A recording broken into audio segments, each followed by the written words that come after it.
All right. So, y'all ready to go? All right, great. So, my name is Todd Cherner, and I'm excited to be here today. I'm an associate editor for one of the journals that's helping with this conference. And before we begin this session, I would like to remind everyone to mute your microphones so we can eliminate background noise. And then, if you have questions for the presenters, please put them into the chat. And I believe they'll make time to answer them at the end of their session. And with that, I'm very excited to introduce our two speakers, Lakmini and Esra, who are going to be talking about ethics of writing and instruction. I'm looking forward to y'all's presentation. Thank you. Thank you, Todd. Hello, everyone. Thank you for joining. My name is Esra Oz Chitindere, and I am a doctoral student in second language studies at University of Cincinnati. I am presenting with my colleague and friend today, Lakmini, who is a doctoral candidate in second language studies as well at University of Cincinnati. And we teach writing composition to multilingual learners at University of Cincinnati. Today, we will talk about the ethics of second language writing instruction in the age of AI, and we are focusing on argumentative essays. And Lakmini will start us off with the introduction and background. Lakmini? Thank you, Esra. Yes. Could you do the next slide, please? Thank you. All right, so this project started basically because Esra already told that we are teachers to multilingual students. We teach composition for college students. So we saw an increase in the use of ChatGPT over the maybe last 2-3 semesters, where students write their entire essays using ChatGPT. And that raised us a lot of concerns. So we thought, okay, maybe we should also know about how ChatGPT works. As instructors, we obviously acknowledge the benefits of using AI, especially for obtaining feedback, for written work, but there are also some challenges when it comes to students with different proficiencies. If they are really able to understand the feedback or give correct prompts. So the thing we are really worried is that if students completely rely on ChatGPT, they won't reflect much. They won't be reading other research papers. They won't be exposed to the academic articles. So their creativity will be in trouble. So that is one of our concerns. Plus, sometimes the ChatGPT sentence structures can be very complex, and when they correct, there are no explanations. So again, it could be difficult for certain students to process the corrections, the vocabulary, and all. So while there are benefits, we also saw there are drawbacks. All right, and that gets us to the gaps. Esra, could you? Yes, thank you. Talking about the students, we see the increase, but we were thinking about ourselves as well. As teachers, like how much we know how ChatGPT works. Yes, we tell students, okay, there are pros and cons. Don't use ChatGPT to write your entire essays. But we also felt like we need to know, we need to get an in-depth knowledge about how ChatGPT's language works and its structure, content when we give different prompts, so that we can educate students better how to use and maybe how not to use it. So even research reported that teachers know only some generic characteristics of AI, like positive perceptions. Oh, it has verbal complexity and sophistication. It has complex sentence structures, but they may also not know that ChatGPT sometimes provides fake references and maybe the content is not that in-depth. So this also makes us think about ourselves as how much we know.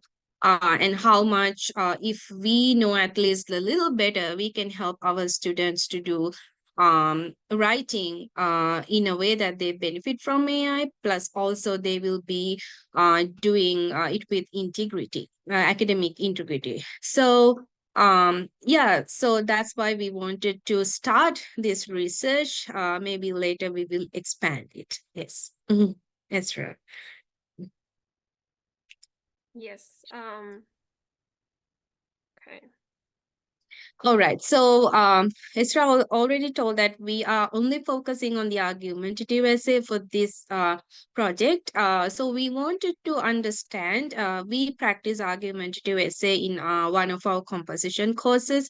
We call it ESL 1070. So, we wanted to understand the characteristics of the argumentative essay written by ChatGPT. So we did two things. For one prompt, we gave standard writing instructions.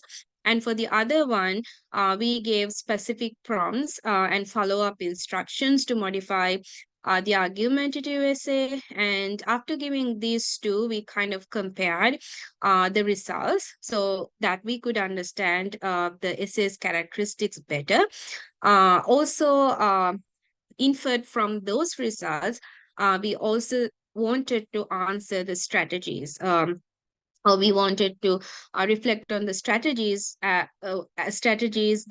we ESL teachers can introduce to students to effectively utilize ChatGPT in academic writing, but also aligning with academic integrity and learning goals. Yep. All right. Thank you. For method and data collection, we analyzed writings done by ChatGPT as a response to our prompts.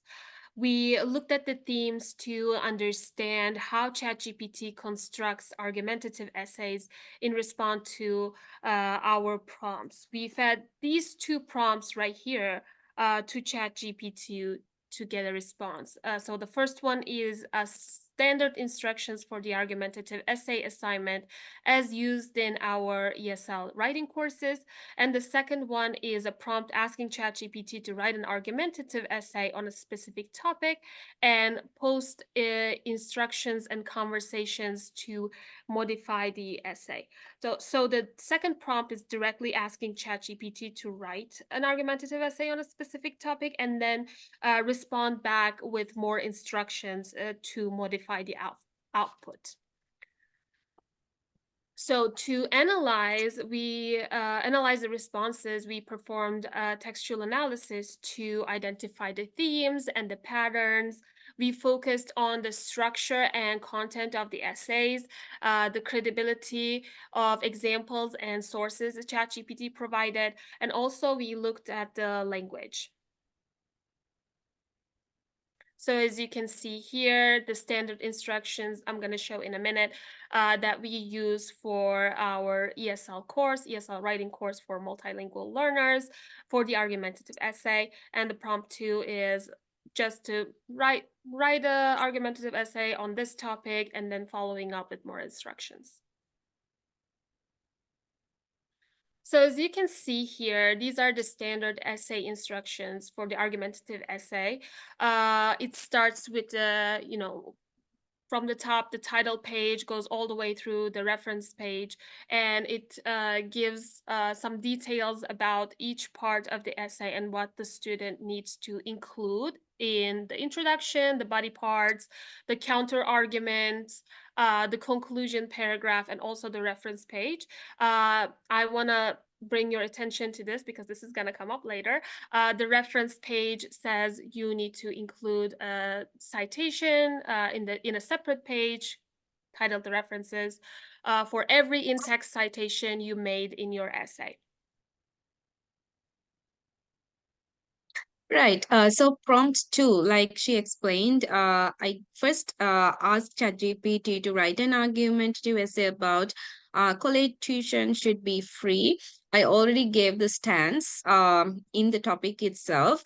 And then I gave several prompts based on the responses given by ChatGPT.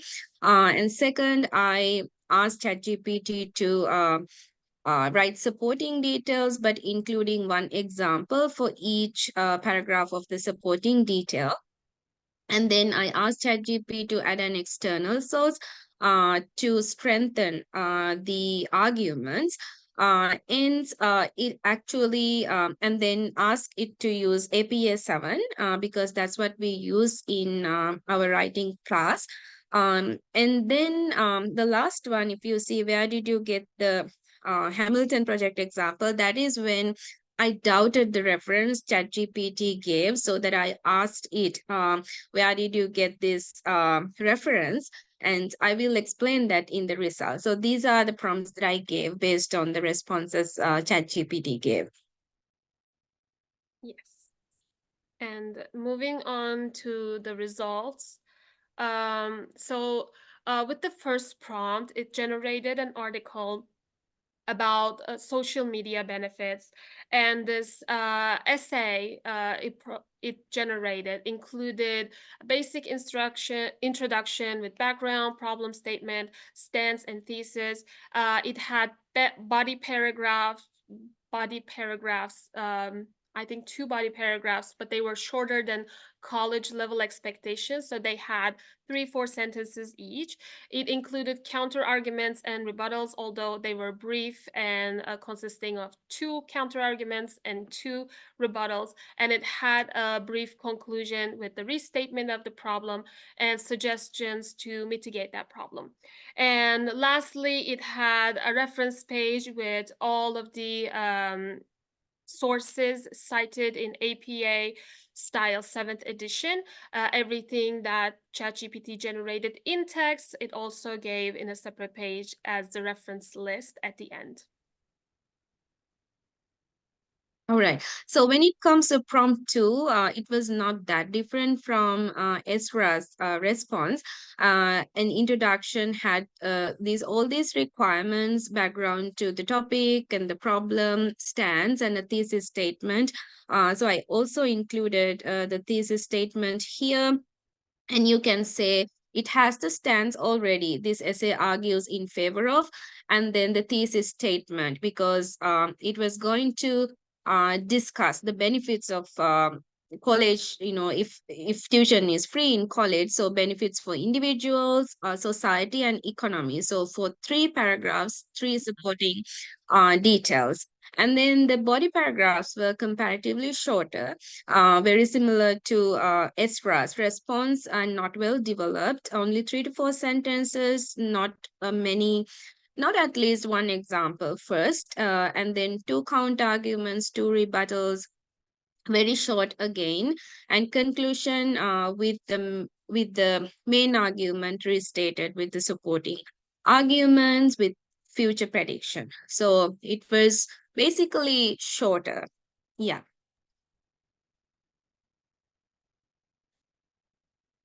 All right, moving on to examples and references. So with prompt 1, ChatGPT actually included 3 real sources related to the topic, and they were all sources from academic journals.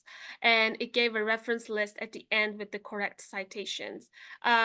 This is different from Lakmini's prompt response from ChatGPT, which is gonna get to it in a minute. But I just want to mention that this might be because I detailed you need to include references and in-text citations in my instructions. It might have pulled from real sources, not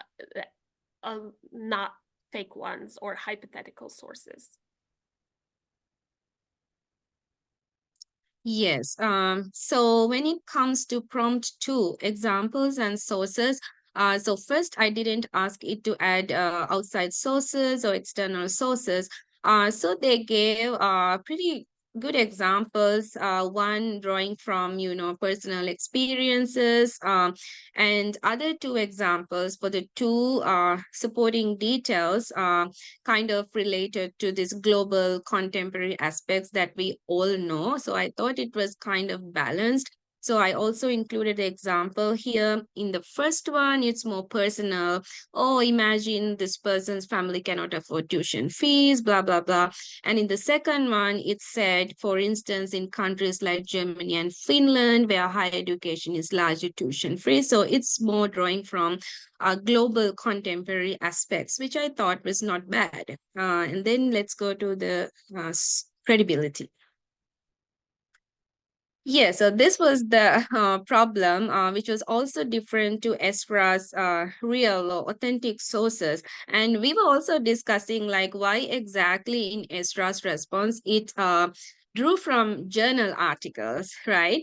So that was the question we had. And then even if I use the word external source, it first mentioned a fake source, and it said according to Hamilton project, but then I sensed that it may not be right, and I searched on the internet, did a Google search, and found that there is no source existing as this. And then I asked ChatGPT, and just for fun I used the word, I confronted ChatGPT, but then its answer was interesting. It said, I apologize for the confusion earlier. And it said that that was a hypothetical example that it thought authoritative source might conduct. But then it said, I will provide a more appropriate concrete example with a valid source. And then it provided a source. And it seemed very authentic, but I still couldn't locate it on Google. So that is something that I might need to do more research. Anyways, it cited after it said that, okay, I'm going to give a valid source. All right, so that was the credibility part. Isra, you can move on. Okay, yes.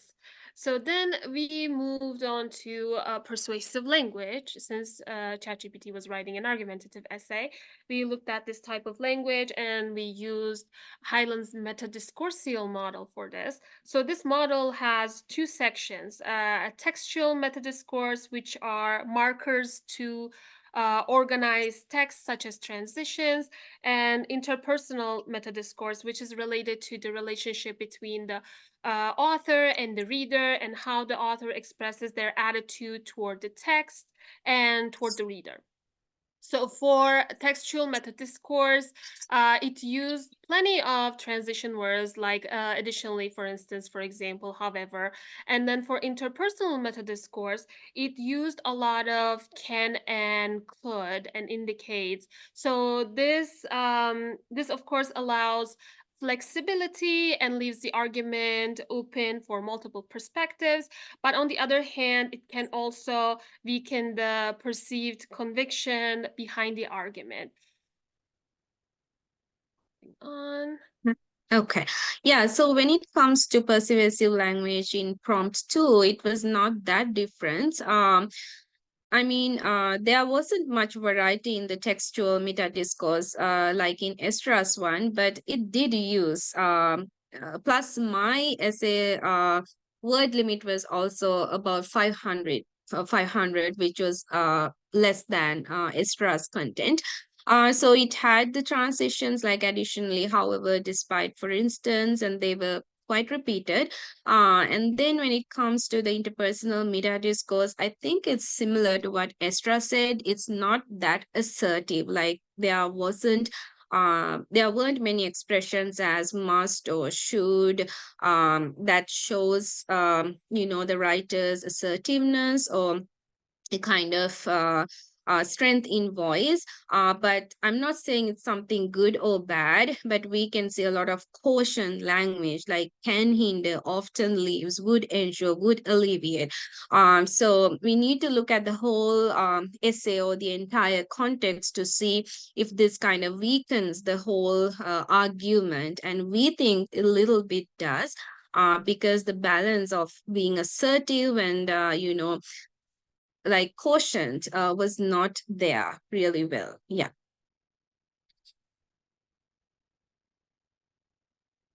And then we looked at vocabulary content. So for prompt 1, we used the academic word list to analyze the vocabulary used by ChatGPT. The first prompt essay had 487 general service words, which is vocabulary that occurs in all types of text and everyday language. And it had 140 academic words, which are words included in 570 word families that appear in academic text, which suggests a balanced approach to the argumentative essay. The essay is understandable to the general audience while still demonstrating an academic academic grasp of the subject matter. So moving on to the next page. So as you can see, this language matches B2 proficiency level, which is not very advanced. It is upper intermediate level, and it suggests a solid foundation in the language. However, it indicates a room for growth, especially in refining the use of academic language and complex structures. Okay, so when it comes to prompt 2 also, we can see that the general word list is higher, which is not a surprise. And then academic words 105 out of totals of 178. So this is merely the language. It doesn't say anything about the quality or the content. So language wise, we think it was average. It's not like very advanced or, not beginning. So it's kind of laying in the middle according to our experience. Yes.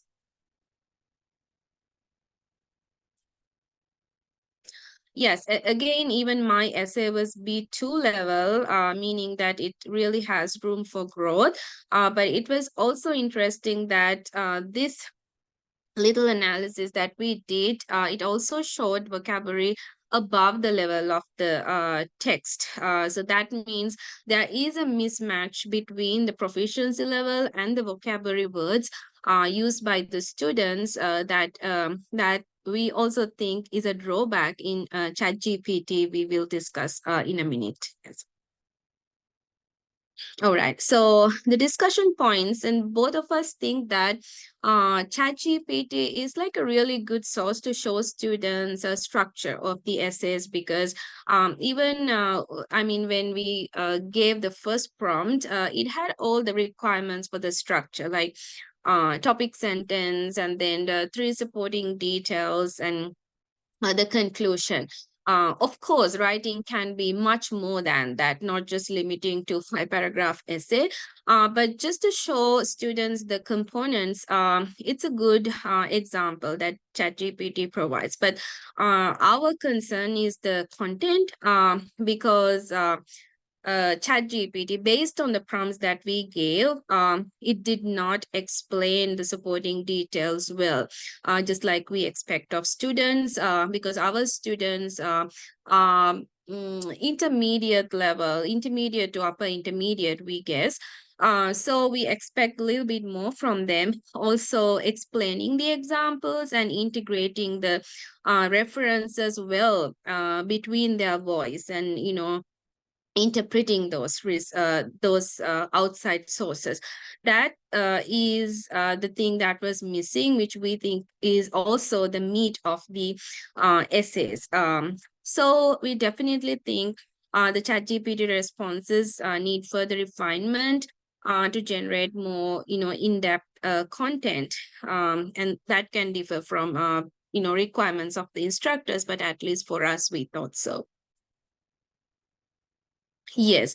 And the other interesting thing is that the fake sources used by ChatGPT, and my worry was if that's a novice writer, when ChatGPT provides a fake reference, maybe they won't worry to find out if it's true or not. They won't do a Google search.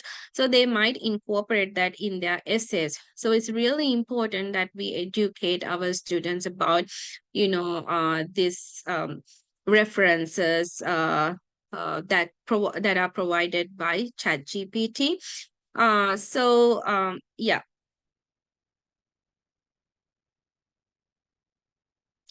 Okay. Another thing that we thought was really beneficial in ChatGPT was the interactive feature. because when I ask questions like was it a fake reference? It said yes, I apologize, but I'm going to give you an authentic reference. And even when I ask a question here that I showed in blue, should I write the examples after the paragraph explain the idea? It gave me like a very detailed feedback piece, and I was able to understand because I'm a writing instructor. But my question was, would this be accessible to students like novice academic writers, especially our students with technical jargon and whatnot? So there's a question about that, either how we are going to teach students to kind of uncover the meanings, or how we can adapt ChatGPT to accommodate our students by encouraging them to give right prompts. So that we think is a challenge for our students. All right.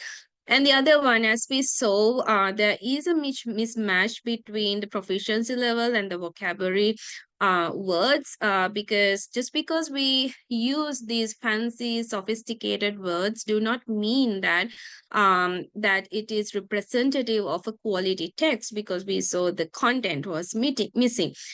So we had these words like embolden, exacerbate, or cornerstone that we thought may be out of context for the proficiency, and based on the whole, the entire essay, they were not really fitting much into the sentences or the overall context. So this is an example of the sentence. Yeah. Okay. So uh, for strategies for effective and ethical writing instructions, looking at this project, we can obviously see that AI is here to stay.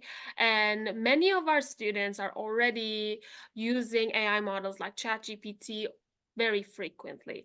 So instead of avoiding the problem or prohibiting using ChatGPT entirely, we need to educate them about the importance of transparency when using AI language models, or making sure that their resources that they cite in their essays are accurate and trustworthy, making sure that they're double checking everything basically. And we also need to educate them about the language AI uses. Sometimes it uses vocabulary that is very academic, very over the top, like Minnie mentioned, embolden, cornerstone, and these are all not always the best choice for the context. It can sound awkward in certain subject matters. And more formal and over the top language does not equal to a quality essay. We need to make sure that our students understand this. And we also need to raise awareness about all of the requirements that we expect from our students. We are giving all of these instructions in writing and maybe in the class as well. We're saying like, oh, your essay needs to include this and this and this. But maybe what they need is more scaffolding and more practice in about how to actually put that in writing. So we recommend having practice sessions, practice writing sessions in the classroom. Also showing students both the strengths and the limitations of ChatGPT responses. Strengths as in good foundational structure and interactive nature. Yes, we can use this to our benefit, but it also has limitations, right? Maybe incorrect language for the subject matter you're writing about, or maybe it is giving you hypothetical or fake resources. And then conducting ChatGPT demos in the classroom to show the characteristics of ChatGPT responses with different prompts can be very beneficial for our students. For future research, we recommend exploring the integration and verification mechanisms to ensure the accuracy of AI-generated sources. Again, going back to double checking whatever examples and sources that ChatGPT prompts.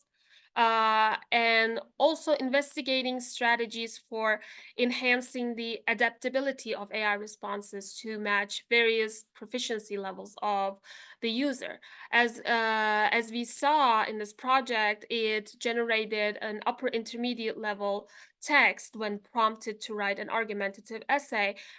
This can be the downsides for students who are at a maybe lower intermediate proficiency or maybe a beginner proficiency. And we should also focus on creating educational tools and resources to teach students how to critically assess and verify AI provided information, and not to just take it whatever ChatGPT gives you, double checking all of the examples and all of the citations that it gives you. And this is also educating ourselves about the tools and resources that AI can provide us as well. So we were also thinking about expanding this project by maybe incorporating student perspectives and involving other teachers, maybe to provide workshops about it. There is definitely a need to have open conversations about the usage of ChatGPT and other AI models with our students, with our colleagues. Basically, everyone needs this information. All right, and here are our references. That is all we have today. Thank you so much, everyone, for joining this session to listen to us present. This is our contact information. You can reach out to us to talk about, well, anything. So feel free to reach out.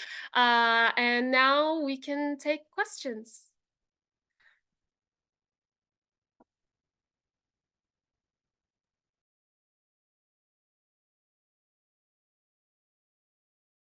If anybody has a question, feel free to throw them in the chat.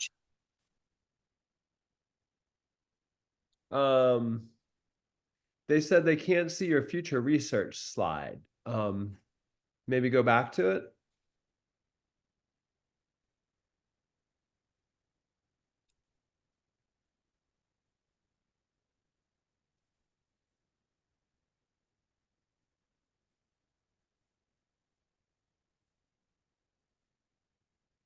I think Katie's interested in that third item.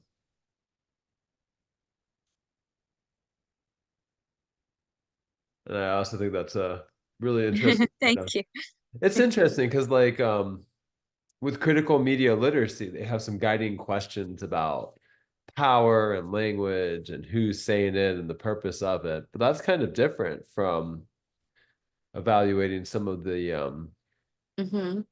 I think information by provided. evaluating, we are also giving students the power, right? Like we are asking their opinions, we are asking, what they think about it, because I think students are always not to blame, because these students, like Estra said, they haven't had much guidance in actually writing, in the class. Instructors provide structure, instructors provide, okay, these are the word list you can use, this is the structure, but how much actually we teach writing in the writing class, so that students confidence gets lower, and sometimes that's why they resort to these options, but some students really need to cheat as well. Indeed. Yeah. So you have a couple things in the chat asking you about Mhm. references. So Oh, maybe of to show you course, I references, can. and then Daniel, if you can unmute Katie so she can ask a question, that would be great. And one of the things that Yes. Katie, are you there? You mean Kathleen Tate? Kathleen Tate, yes. Okay. Kathleen, you should be able to speak now. Okay, can you hear me? Yep. Yeah. Okay, so my question is, I was thinking about a collaboration aspect of this. And I don't know if I missed it. I try to write notes during presentations and then I miss some things. Have you all looked into collaborative writing projects, pairs or small groups, to see if maybe they work better at discerning how to use ChatGPT or other AI tools? Yeah. So, you mean like using ChatGPT to write like together collaboratively, or just writing collaboratively in the classroom? All of it, just, having group writing projects so that they could together No, discern. yes. Okay. Yeah. Yeah, definitely. I mean, group writing projects are always, I think, beneficial for students. They can learn from each other, they can help each other out. And we try to do that while we're teaching writing, but we have never tried doing this with ChatGPT. I think that is a very interesting idea. Like we can put them in a group together and see like, oh, like modify the ChatGPT's outputs, or check the sources, or check if the information is actually correct. That would be a really good practice for writing, but Yes. also for media literacy as well. That is a really good Yeah. idea. Thank you. Yeah. And just to piggyback on Esra, if I have time, so in writing classes, we use a lot of group writing, in the sense, I don't know if you're aware of SFL, systemic functional linguistics. Like we believe in, like we don't just give students structures, but we deconstruct essays, we provide them samples, we analyze both language and content, and in that aspect, students do a lot of scaffolding in the class by analyzing not just structure, but content, language in depth, like how actually language make meaning. That is the gist of SFL. So we try to incorporate that in our writing courses. Esra and I did that for 2 semesters, actually. Yes, that's a part of my research where Esra is assisting me. So that's how we try to do collaborative writing in the class. Yes. Can I add to my question? Yeah, of course. Yeah, I think it'd be very overwhelming. I think it's overwhelming for students sometimes, especially if they're poorer writers, to write to begin with, and then to navigate AI tools. So if any of us wanted to do research building off this and maybe looking at that collaborative aspect, are you all open for us to reach out to you and, Oh, you we know, would love it. Yeah, Absolutely. Yes, please definitely. reach out. Yeah. Yes. Yes. okay, thank you.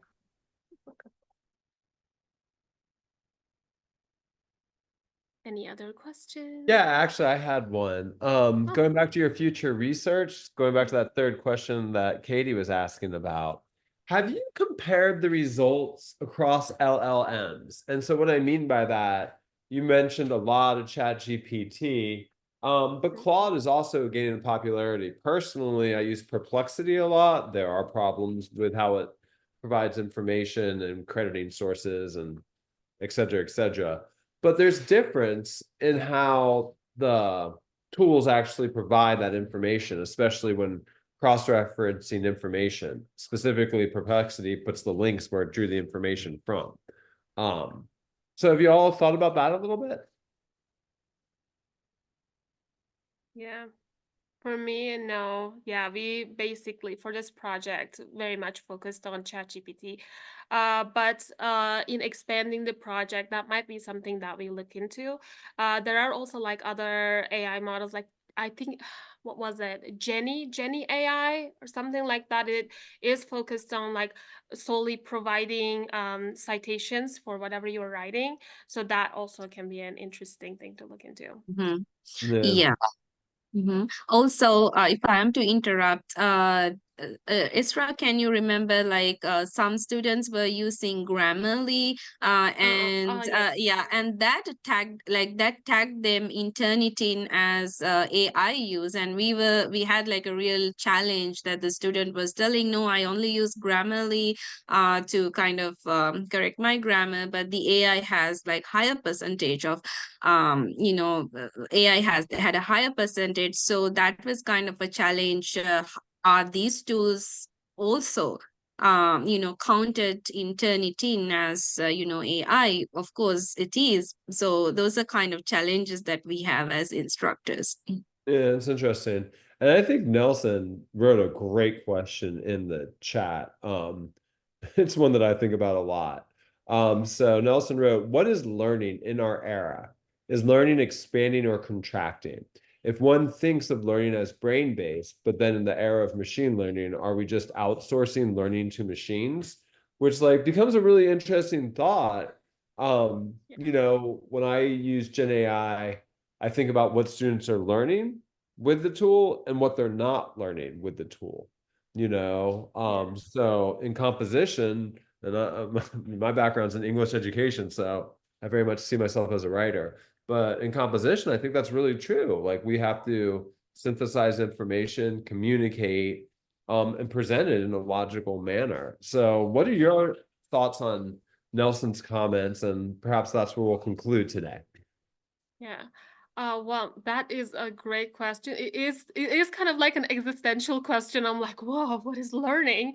But yeah, absolutely. And when we are, looking into our students' essays too, like when we realize that they are using ChatGPT, we don't want to entirely, ban ChatGPT from our classroom, because that's gonna be impossible. And I feel like that is also unnecessary, right? We are evolving with these AI language models as well. We need to be able to use them to our benefit.